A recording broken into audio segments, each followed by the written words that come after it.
So welcome students, BCom part third. मैं doctor Sanjay Bhalla, associate professor department of ABST, government college Bundi. आज अपन नया chapter start करेंगे आज से। इस चैप्टर का नाम है इंटरनल रिकंस्ट्रक्शन।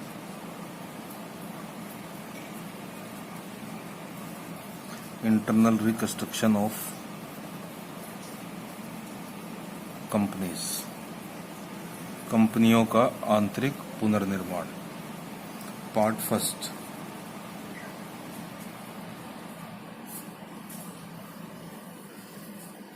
कंपनियों का आंतरिक पुनर्निर्माण।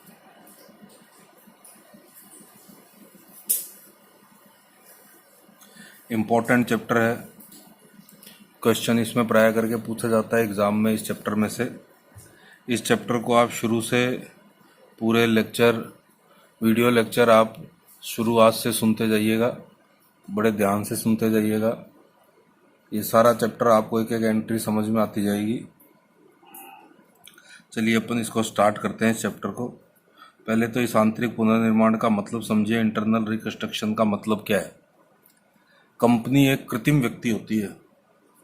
कंपनी एक कृत्रिम व्यक्ति है जिसका जन्म कंपनी अधिनियम, कंपनी एक्ट 1956 के द्वारा होता है। यानी कंपनी एक्ट 1956 में रजिस्ट्रेशन कराने के बाद कंपनी का जन्म होता है और कंपनी को एक कृत्रिम व्यक्ति माना जाता है। एक सामान्य व्यक्ति की तरह ही कंपनी, जो कि एक कृत्रिम व्यक्ति होता है, उसके भी जीवन काल में कई आर्थिक परिवर्तन होते हैं। ऐसे समय में जब कंपनी का चिट्ठा रूपी शरीर कई कारणों से अस्वस्थ हो जाता है तो आवश्यकता होती है एक सर्जरी की, एक शल्य चिकित्सा की, जिससे कंपनी के आर्थिक स्वास्थ्य में सुधार करके पुनः जीवन प्रारंभ कर सके। इसी शल्य क्रिया को, इसी सर्जरी को आंतरिक पुनर्निर्माण की संज्ञा दी जाती है।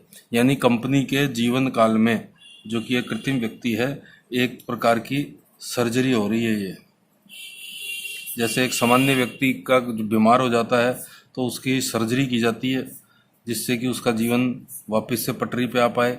इसी प्रकार से कंपनी के जीवन काल में भी एक प्रकार की एक सर्जरी की जा रही है, ये शल्य क्रिया की जा रही है, जिससे कंपनी भी एक सामान्य जीवन अपना जी सके या आर्थिक उसकी स्थिति गड़बड़ हो सके, कंपनी पटरी से उतर जाए तो उसको वापस से पटरी पे लाने की एक प्रक्रिया है आंतरिक पुनर्निर्माण। जब किसी कंपनी को लगातार हानि हो रही हो और उसकी हानियां बहुत बड़ी मात्रा में एकत्रित हो जाती है तो कंपनी को फाइनेंशियल डिफिकल्टीज, वित्तीय कठिनाइयां उत्पन्न हो जाती हैं, या कई बार कंपनी में अति पूंजीकरण भी हो जाता है, ओवर कैपिटलाइजेशन हो जाता है। ऐसी स्थिति में आंतरिक पुनर्निर्माण की आवश्यकता होती है। तो देखिए, आंतरिक पुनर्निर्माण जो होता है, इसमें कंपनी बंद नहीं होती, कंपनी का समापन नहीं होता। एक तो ये बात आपको ध्यान रखनी है कि कंपनी बंद नहीं होती है। बाह्य पुनर्निर्माण भी आपके कोर्स के अंदर है। इसके बाद अपना नेक्स्ट चैप्टर है एक्सटर्नल रिकंस्ट्रक्शन ऑफ कंपनी। ये इंटरनल रिकंस्ट्रक्शन है। इसके बाद में नेक्स्ट चैप्टर है अपना external reconstruction of company. External reconstruction of company में कंपनी का समापन हो जाता है, लेकिन इंटरनल रिकंस्ट्रक्शन में कंपनी का समापन नहीं होता है। एक तो ये बात आपको ध्यान रखनी है। और कंपनी को घाटे की स्थिति से निकालकर लाभ की स्थिति में लाने का प्रयास किया जाता है, या जरूरी नहीं है घाटा हो तभी इंटरनल रिकंस्ट्रक्शन हो। कई बार कंपनी प्रॉफिट में चल रही होती है तब भी इंटरनल रिकंस्ट्रक्शन किया जाता है, जब उसकी वित्तीय संरचना या वित्तीय स्थिति ठीक प्रकार से ना हो तो इसमें एक क्वेश्चन पूछा जाता है आपसे एग्जाम के अंदर, बहुत बार पूछा गया है क्वेश्चन, कि कंपनियों के आंतरिक पुनर्निर्माण की वांछनीयता बताइए। वांछनीयता का मतलब होता है डिजायरेबिलिटी, यानी कि आंतरिक पुनर्निर्माण कब किया जाता है वो बताइए आप, वांछनीयता बताइए। तो वो एक बार आप समझ लीजिए अच्छी तरीके से। कंपनी के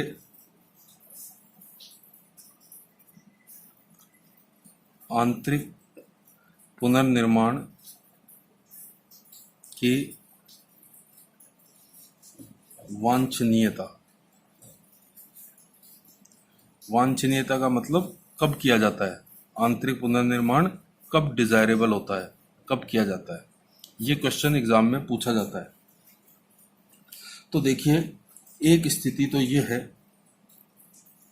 जब कंपनी की पूंजी संरचना, जब कंपनी की पूंजी संरचना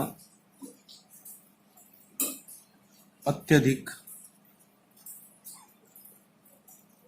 क्लिष्ट हो जाए। क्लिष्ट का मतलब टिपिकल, टिपिकल हो और उसे सरल बनाना हो। अब ये पूंजी संरचना क्लिष्ट होने का मतलब समझ लो क्या होता है। पूंजी संरचना क्लिष्ट कैसे हो जाती है? देखिए, कंपनी अपनी बैलेंस शीट बनाती है, ये बैलेंस शीट की एसेट साइड, ये बैलेंस शीट की लायबिलिटी साइड। लायबिलिटी साइड में अपन यहाँ दिखाते हैं कैपिटल। अब मान लीजिए कंपनी की जो कैपिटल है उसमें 10 रुपए वाला इक्विटी शेयर भी है, 50 रुपए वाला इक्विटी शेयर भी है, 100 रुपए वाला इक्विटी शेयर भी है, 200 रुपए वाला इक्विटी शेयर भी है।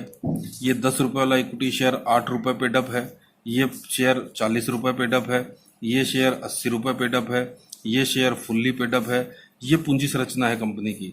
इसी तरीके से कंपनी ने प्रेफरेंस शेयर फिर इशू कर रखे हैं। 50 रुपए वाला प्रेफरेंस शेयर इशू कर रखा है, 100 रुपए का प्रेफरेंस शेयर इशू कर रखा है, 500 रुपए वाला प्रेफरेंस शेयर इशू कर रखा है। तो यहाँ पर कंपनी की ये जो पूंजी संरचना है, ये कंपनी की पूंजी संरचना है, कैपिटल स्ट्रक्चर है। ये कैपिटल स्ट्रक्चर अत्यंत क्लिष्ट हो गया। अनेक प्रकार के शेयर इशू कर रखे हैं, कोई कितने रुपए का शेयर है, कोई कितने रुपए पेडअप है। और कंपनी इस पूंजी संरचना जो क्लिष्ट हो चुकी है, ये जो टिपिकल हो चुकी है पूंजी संरचना, कंपनी इसको पूंजी संरचना को कैसा बनाना चाहती है? सरल बनाना चाहती है, सिंपल बनाना चाहती है कि सामान्य रूप से कंपनी की पूंजी संरचना को सिंपल बना दिया जाए। तो इसके लिए क्या करना पड़ेगा? इंटरनल रिकंस्ट्रक्शन करना पड़ेगा। हालांकि ये कंपनी लॉस में नहीं है, इसलिए ये बात ध्यान रखना कि जरूरी नहीं है कि कंपनी लॉस में हो तभी इंटरनल रिकंस्ट्रक्शन करती है। कई बार कंपनी की पूंजी संरचना अत्यधिक टिपिकल क्लिष्ट हो जाती है, तो उसको सरल बनाने के लिए भी कंपनियां इंटरनल रिकंस्ट्रक्शन करती हैं। इसके अलावा एक दूसरी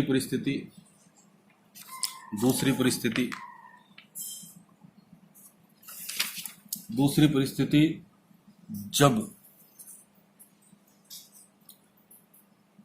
कंपनी की एकत्रित हानियां बहुत अधिक हो जाएं।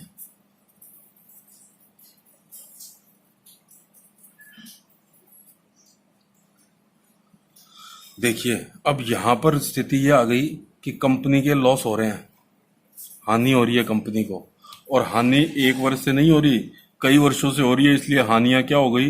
एकत्रित हो गई, अकमुलेट हो गई हानियां। अब कंपनी ये चाहती है कि अपन किसी भी तरीके से इन हानियों को अपलिखित कर दें, इन हानियों को खत्म कर दें और कंपनी को लाभ की स्थिति में लाएं, जिससे कंपनी लाभांश घोषित कर सके। क्योंकि हानि अगर कंपनी को हो रही है तो कंपनी लाभांश घोषित नहीं कर सकती। लाभांश तो तब घोषित करेगी जब कंपनी को प्रॉफिट हो, लाभों का अंश लाभांश। तो देखिए, ऐसी स्थिति में क्या होता है, कंपनी जब बैलेंस शीट बनाती है, ये असेट साइड, ये लायबिलिटी साइड, तो कंपनी अपनी एकत्रित हानियों को कहाँ दिखाएगी? असेट्स में दिखाएगी, लायबिलिटी में दिखाएगी? पहले तो ये बताओ, आप ये डिसाइड करो कि कंपनी हानियों को कहाँ दिखाती है। चलो, असेट्स में दिखाएगी या लायबिलिटी में दिखाएगी? सोचो दिमाग में। एकत्रित हानियां कंपनी असेट्स में दिखाएगी या लायबिलिटी में दिखाएगी? बैलेंस पता करो, हानियों का बैलेंस कौन सा होता है? हानियों का बैलेंस होता है हमेशा डेबिट। तो असेट साइड में आते हैं सारे के सारे डेबिट बैलेंस, लायबिलिटी साइड में आते हैं सारे के सारे क्रेडिट बैलेंस। तो कंपनी यहां पर दिखाती है प्रॉफिट एंड लॉस अकाउंट, कृत्रिम संपत्ति के रूप में दिखाया जाता है। ये हानियां हैं, ये हानियों का डेबिट बैलेंस होता है। डेबिट बैलेंस कहाँ पे आते हैं? असेट्स में। क्रेडिट बैलेंस कहाँ पे आते हैं? लायबिलिटीज में। तो प्रॉफिट एंड लॉस का लॉस हो गया, एक वर्षों का नहीं, कई वर्षों का लॉस इकट्ठा हो गया। तो यहां पर बैलेंस शीट की असेट साइड में प्रॉफिट एंड लॉस अकाउंट के अंदर अत्यधिक हानियां एकत्रित हो जाती हैं। अब कंपनी इन हानियों को खत्म करना चाहती है ताकि लाभांश घोषित कर सके। तो ऐसी स्थिति में कंपनी को क्या करना पड़ेगा? इंटरनल रिकंस्ट्रक्शन करना पड़ेगा। एक परिस्थिति ये हो सकती है जब कंपनी की संपत्तियां, पूंजी का पूर्ण रूप से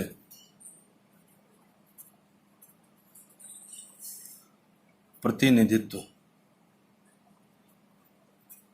नहीं करती हो। यानी चिट्ठे में, इसका मतलब समझो, कंपनी की संपत्तियां पूंजी का पूर्ण रूप से प्रतिनिधित्व नहीं करती हो। देखो इसका मतलब ये है, सेट साइड में अपन क्या दिखाते हैं? सारी की सारी संपत्तियां दिखाते हैं, और ये संपत्तियां कंपनी ने अधिक मूल्य पर दिखा रखी हैं। इनका जो वास्तविक मूल्य है उस मूल्य से अधिक मूल्य के ऊपर यहाँ पर संपत्तियां दिखाई हुई हैं। तो इसका मतलब पूंजी का प्रतिनिधित्व तो सही नहीं हो रहा है। अब कंपनी ये चाहती है कि ये जो संपत्तियां हैं इनको अपन सही मूल्य पर दिखाएं, अधिक मूल्य पर ना दिखाए हो। इनका उचित मूल्य या सही मूल्य जो है वो ज्ञात करके इसको उचित मूल्य पर दिखाया जाए। तो इसके लिए क्या करना पड़ेगा? कंपनी को इंटरनल रिकंस्ट्रक्शन करना पड़ेगा। इसी तरीके से एक कंपनी की स्थिति ये आती है जब कंपनी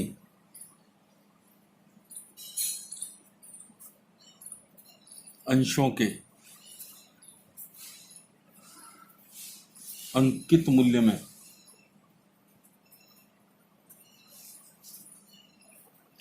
परिवर्तन करना चाहती हो।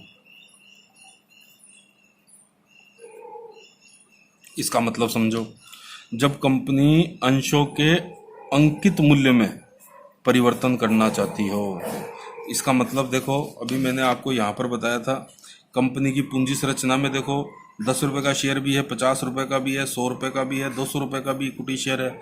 अब कंपनी ये चाहती है कि ये सारे इक्विटी शेयर खत्म कर दें और एक ही शेयर बना दें 500 रुपये ईच इक्विटी शेयर, 500 रुपये का एक इक्विटी शेयर बना दें। क्योंकि कंपनी ये अंशों के अंकित मूल्य में क्या करना चाहती है? अब परिवर्तन। इस शेयर का अंकित मूल्य कितना था? 10 रुपये। इस शेयर का अंकित मूल्य कितना था? 50 रुपये।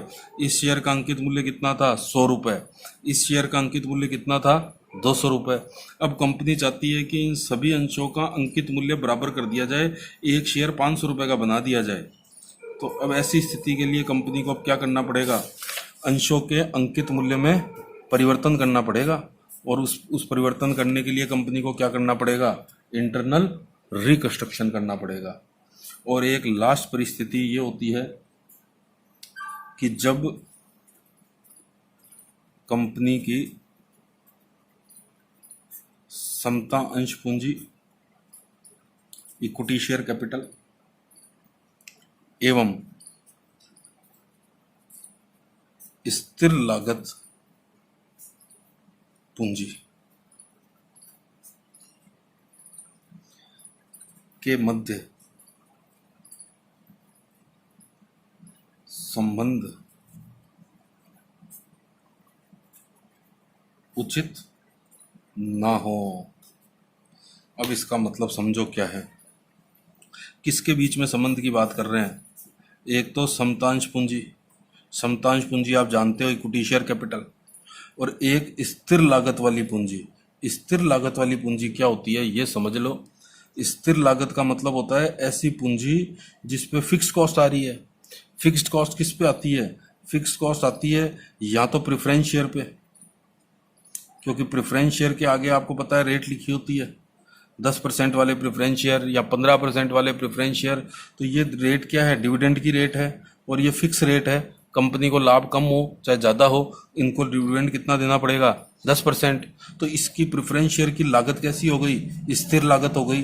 इसी तरीके से कंपनी जो डिवेंचर इशू करती है उस डिवेंचर की भी रेट फिक्स होती है। डिवेंचर कितने परसेंट वाले हैं? 15% वाले। तो ये 15% क्या है? डिविडेंड नहीं है, ये क्या है? इंटरेस्ट। डिवेंचर के ऊपर कंपनी को क्या पेमेंट करना पड़ता है? इंटरेस्ट। प्रेफरेंस शेयर पे क्या पेमेंट करना पड़ता है? डिविडेंड। इन दोनों की रेट फिक्स होती है, इसलिए इन दोनों को अपन कहते हैं स्थिर लागत वाली पूंजी। तो अब इन दोनों का संबंध, किन दोनों का? एक तो इक्विटी शेयर कैपिटल, एक तो इक्विटी शेयर कैपिटल समतांश पूंजी हो गई, एक स्थिर लागत वाली पूंजी। स्थिर लागत वाली पूंजी में प्रेफरेंस शेयर आ गया, डिवेंचर आ गया। इनके मध्य संबंध उचित ना हो, इसको कहते हैं capital gearing ratio. Capital gearing ratio. Capital gearing ratio का मतलब किनका बीच में संबंध है? समतांश पूंजी में और स्थिर लागत वाली पूंजी में संबंध आपस में। वो अगर संबंध उचित नहीं है और कंपनी उनका उचित संबंध स्थापित करना चाहती है तो उसके लिए भी कंपनी को क्या करना पड़ेगा? इंटरनल रिकंस्ट्रक्शन करना पड़ेगा। तो ये देखो, यहाँ जरूरी नहीं है लॉस में ही कंपनी इंटरनल रिकंस्ट्रक्शन कर रही है। लॉस वाली स्थिति तो ये थी, केवल ये थी लॉस वाली स्थिति तो जब कंपनी की एकत्रित हानियां बहुत अधिक हो जाएं, यानी कंपनी को अत्यधिक नुकसान हो जाए, हानि हो जाए कई वर्षों तक लगातार, तो कंपनी इंटरनल रिकंस्ट्रक्शन करेगी। यहाँ पर कंपनी को लॉस थोड़ी हो रहा है, यहाँ पर तो कंपनी की संपत्तियां पूंजी का पूर्ण रूप से प्रतिनिधित्व नहीं कर रही, तो इंटरनल रिकंस्ट्रक्शन कर रही है कंपनी। यहाँ पर कंपनी के अंशों के अंकित मूल्य में परिवर्तन करना चाह रही है कंपनी। यहाँ पर कंपनी की इक्विटी शेयर कैपिटल और फिक्स्ड कॉस्ट कैपिटल स्थिर लागत वाली पूंजी, इनके बीच में संबंध उचित नहीं है, तो कंपनी इंटरनल रिकंस्ट्रक्शन करना चाह रही है। और यहाँ पर कंपनी की पूंजी संरचना अत्यधिक क्लिष्ट हो चुकी है, टिपिकल हो चुकी है, तो कंपनी इंटरनल रिकंस्ट्रक्शन करना चाह रही है। तो इसका मतलब आंतरिक पुनर्निर्माण की मुख्य परिस्थितियां कितनी हो गई? 5 परिस्थितियां हो गई। ये क्वेश्चन एग्जाम में पूछा जाता है बहुत बार कि आंतरिक पुनर्निर्माण से आप क्या समझते हैं? तो आंतरिक पुनर्निर्माण से अपन क्या समझते हैं? कंपनी एक कृत्रिम व्यक्ति होता है जिसका जन्म कंपनी अधिनियम 1956 के द्वारा होता है, और कंपनी के जीवन काल में उसकी आर्थिक स्थिति यदि खराब हो जाए तो कंपनी ऐसी स्थिति में कंपनी के जीवन काल में एक प्रकार की शल्य क्रिया, सर्जरी की जाती है, जिससे कंपनी वापस से अपना आर्थिक जीवन सुचारू रूप से प्रारंभ कर सके। उसको अपन इंटरनल रिकंस्ट्रक्शन कहते हैं। इंटरनल रिकंस्ट्रक्शन की वांछनीयता, यानी कब किया जाता है इंटरनल रिकंस्ट्रक्शन, इसकी ये 5 परिस्थितियां हैं जो मैंने आपको अभी समझाई हैं। इसके आगे अब इंटरनल रिकंस्ट्रक्शन करते कैसे हैं, उसकी एंट्रीज क्या होती हैं, वो एक एक अपन अगले पार्ट सेकंड में स्टार्ट करेंगे। एक एक एंट्री आपको बहुत ध्यान से आप वीडियो अगर देखेंगे तो आपको एक एक एंट्री समझ में आती जाएगी और आप उसको भूल भी नहीं पाएंगे, क्योंकि जो चीज़ समझ में आ जाती है उसको फिर व्यक्ति भूल नहीं पाता है। तो इसको आप बड़े ध्यान से ये वीडियोस आप देखना और इसको सुनने की कोशिश करके समझने की कोशिश करना। Thank you very much.